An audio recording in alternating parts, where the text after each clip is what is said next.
Hello bachcho, let's see this question. Question says, a particle is thrown upwards from ground.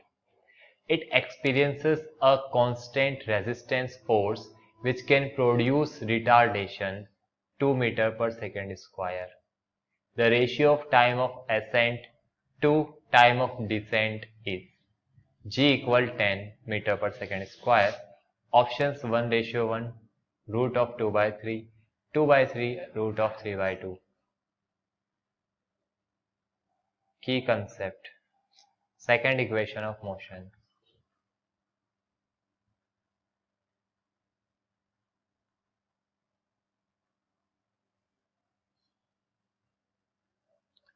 तो particle को आप ऊपर की तरफ फेंक रहे हो और वो कांस्टेंट रेजिस्टेंस एक्सपीरियंस कर रहा है, रिटार्डेशन का एक्सेलरेशन दिया हुआ है.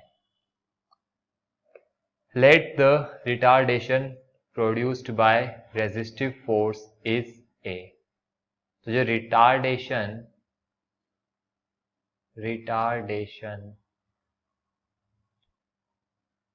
जो है वो उसकी वैल्यू है a. Time of descent time of ascent, तो टाइम ऑफ एसेंट, वो टाइम ऑफ एसेंट आप लिखोगे टी ए, और टाइम ऑफ डिसेंट वो आप लिखोगे टी डी.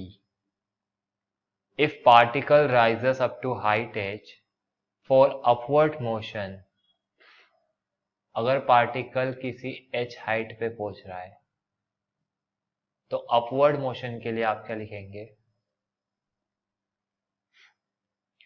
Upward motion.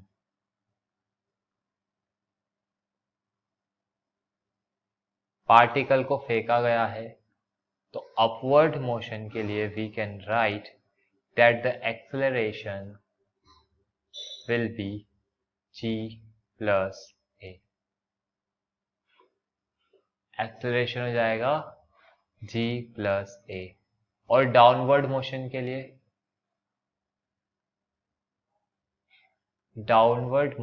लिए, एक्सेलरेशन हो जाएगा g minus A.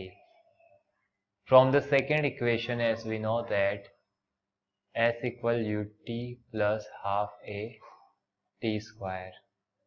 Here the height is h, so we can write the equation h equal half g plus a t a का square और h equal half g minus a t descent का square. यहां पर first और second को अगर आप divide करोगे, if you divide this, then h and half will be cancelled out, half will be cancelled out, and you will get ta